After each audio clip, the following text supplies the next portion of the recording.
జ్యోతి, నువ్వు నాతోనే ఉండిపోవచ్చుగా జ్యోతి. నువ్వు లేకుండా నేనుండలేకపోతున్నాను జ్యోతి. ప్లీజ్ నన్ను వదిలిపెట్టి వెళ్ళకు. నీ ప్రేమ లేకపోతే నాకంత శూన్యంగా ఉంది.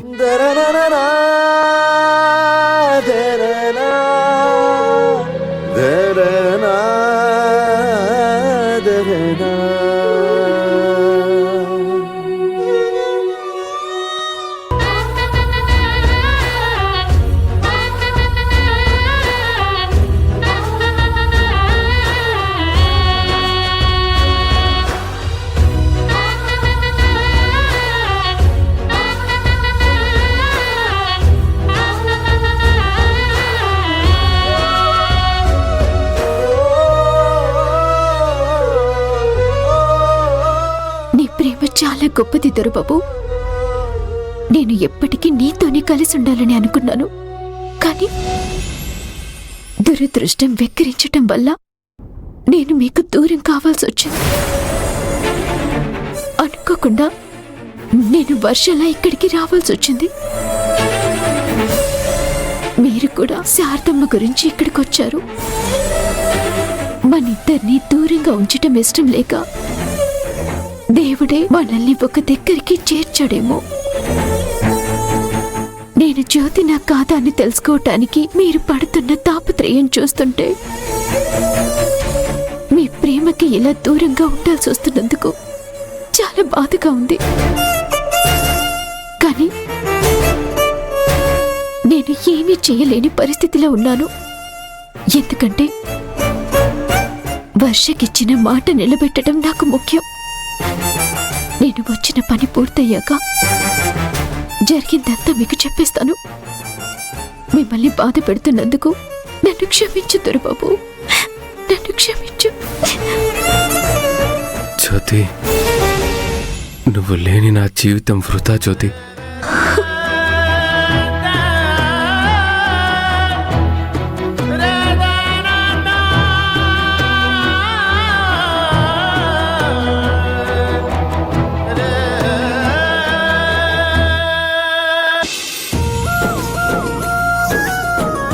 ప్రతి సంక్రాంతికి మన ఊర్లో జరిగే పోటీ ఇది అని అందరికీ తెలిసిందే. పెళ్ళైనా పెళ్లి కాని అబ్బాయిలైనా అమ్మాయిలైనా అందరూ ఈ పోటీలో పాల్గొనడానికి అర్హులే. అబ్బాయిలు పోటీ ప్రారంభం కాగానే వెళ్లి దాక్కుంటారు. ఆ అబ్బాయిలను తను ప్రేమించిన అమ్మాయిలు, భర్త కోసం భార్యలు ఆ జంట ఎక్కడుందో కనిపెడితే ఆ ప్రేమ స్వచ్ఛమైనదని, ఆ జంట ఎప్పటికీ సంతోషంగా ఉంటారని, వాళ్ళకి దేవుడి ఆశీర్వాదం ఉంటుందని ఇక్కడ నమ్మకం. 5 నిమిషాల్లో పోటీ ప్రారంభమవుతుంది. ఈ కాన్సెప్ట్ చాలా కొత్తగా ఉంది, ఎక్సైటింగ్ గా కూడా ఉంది. రాజీవ్, మనం కూడా పోటీలో పార్టిసిపేట్ చేద్దాం. మనం ఎందుకు శ్రావ్య? నాకు ఇంట్రెస్ట్ లేదు. అరే, మనకి మ్యారేజ్ అయింది, ఆడితే తప్పే ఉంది. నేను నిన్నెంత ప్రేమించానో అమ్మవారి సన్నిధిలో నీకు కూడా తెలియాలి కదా. ఎప్పుడు జ్యోతి జ్యోతి అంటూ ఉంటావు. నా ప్రేమ కూడా నీకు అర్థం కావాలి కదా. ఇలాంటి సందర్భంలో అయినా నాకు నీ మీదున్న ప్రేమను నిరూపించుకునే అవకాశం నాకు ఇవ్వు. కాదనుకు రాజీవ్, ప్లీజ్. బ్రదర్, తనంత ఆశపడుతున్నప్పుడు ఒప్పుకోవచ్చు కదా. నువ్వు వాడితే తను హ్యాపీగా ఫీల్ అవుతుంది కదా. సరే శ్రావ్య. Thank you Rajiv. నేను ఒప్పుకుంది నీ కోసం కా Shravya. Very sorry for that. Jyothi కోసం ఒప్పుకున్నాను. తను కూడా ఆడుతుంది కాబట్టి నన్ను ముందు కనిపెడుతుందేమోనని ఆడుతున్నాను. అందరూ ఆటకి సిద్ధమా? మొదలు పెడదామా? ఓసోస్, ఆగండి.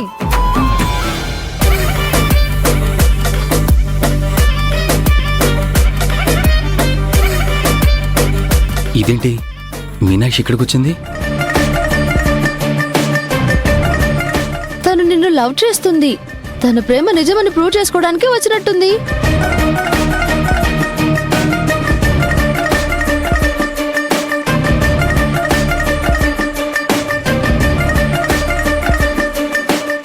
వర్ష, నిన్ను ప్రేమని లాక్కోకూడదు, గెలుచుకోవాలి అని చెప్పినావు కదా.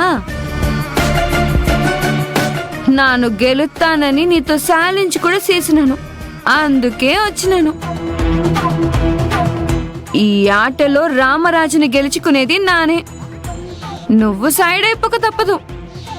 నీకేమైనా పిచ్చి పట్టిందా మీనాక్షి? నా గురించి నువ్వు వర్షతో ఛాలెంజ్ చేయడం ఏంటి? ఆటలో గెలుచుకోవడం ఏంటి? నేనేమైనా ఆట వస్తువునా గెలిచి నీ సొంతం చేసుకోవడానికి? నాతో ఆడేది వర్షం మాత్రమే, నువ్వు కాదు. మర్యాదగా ఇక్కడి నుంచి ఇంటికి వెళ్ళు. అలగలగెళ్ళిపోతాను. ఈ ఆటే వాళ్ళ ప్రేమ నిజమైనదా కాదా నిరూపించుకోవడానికి ఆడే ఆట. నాది ఎంత గొప్ప ప్రేమో నీకు తెలియద్దా ఏటి?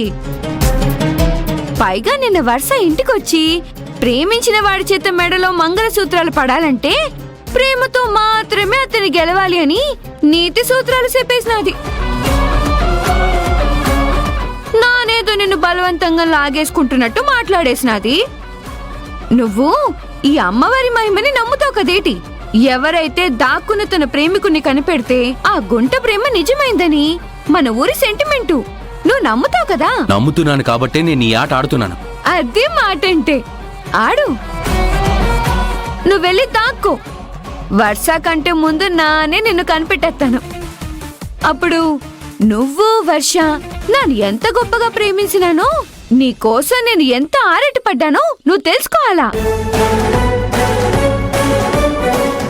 నా నిజాయితీ గల ప్రేమ నువ్వు ఒప్పేసుకుని నన్ను పెళ్లి చేసుకోవాలి.